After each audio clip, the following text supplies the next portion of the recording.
Assalamualaikum warahmatullahi wabarakatuh. Alhamdulillahirrabbilalamin. Wassalatu wassalamu ala asyrafil anbiya'i wal mursalin wa ala alihi wa sahbihi ajmain amma ba'du. Pertama-tama, marilah kita panjatkan puja dan puji syukur kita kehadirat Allah Subhanahu wa taala yang telah melimpahkan nikmat kepada kita. Yang kedua, sholawat serta salam kita haturkan kepada junjungan kita Nabi Muhammad SAW dan para sahabatnya, keluarganya, serta pengikutnya. Nah, langsung saja di sini saya akan menyampaikan kultum tentang jangan malas di bulan Ramadan. Bulan Ramadan sedang kita jalankan, kadang perasaan malas, lemas, lapar, dan dahaga menghinggapi. Hal itu wajar, biasalah, manusiawi. Tapi jangan jadikan Ramadan sebagai kambing hitam untuk bermalas-malasan hanya demi alasan klasik untuk menghemat tenaga biar tidak batal puasanya. Apalagi menjadikan tidurnya orang puasa itu ibadah sebagai alasan untuk tidak bersemangat menjalani aktivitas selayaknya bulan lain di bulan luar Ramadan. Hal ini tentu saja bertentangan dengan firman Allah Subhanahu wa taala dalam surat Al-Imran ayat 133 yang artinya, "Dan bersegeralah kamu sekalian kepada ampunan dari Tuhan kalian dan surga yang luas setara langit dan bumi yang disediakan bagi orang yang takut." Lalu hendaknya umat Islam bergegas untuk melaksanakan amal sholih agar kaum muslim mendapatkan ampunan yang besar dari Allah Subhanahu wa taala atas dosa-dosa mereka. Juga agar umat Islam mendapatkan surga yang amat luas, seluas langit dan bumi, yang hanya disediakan untuk orang-orang yang takut kepada Allah taala dan siksanya.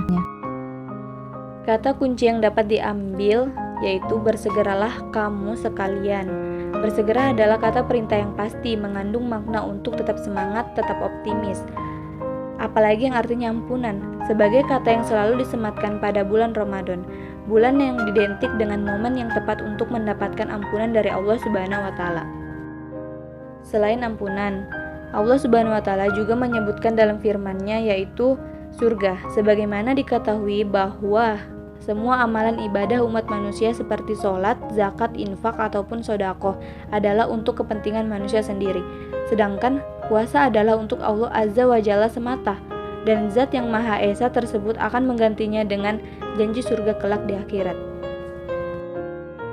Kemudian Allah Subhanahu wa Ta'ala menutup kalam ilahi tersebut dengan disediakan bagi orang yang takut atau bertakwa.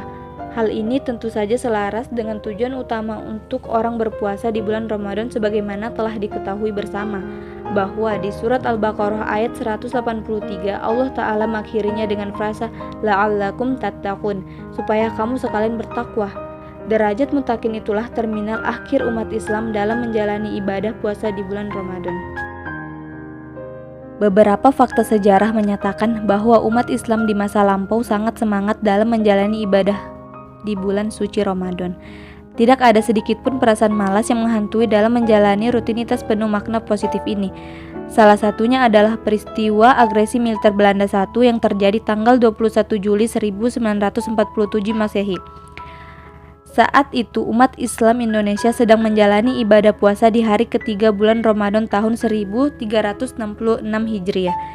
Belanda dengan pongahnya melanggar perjanjian Linggarjati dan menyerbu kantong-kantong republik.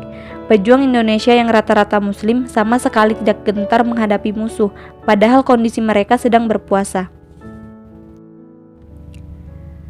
Adapun Pilpres yang digelar tanggal 9 Juli 2014, pada saat itu juga bertepatan dengan bulan Ramadan. Tidak terdengar ada keluhan dari pihak Komisi Pemilihan Umum, kandidat, dan pihak keamanan.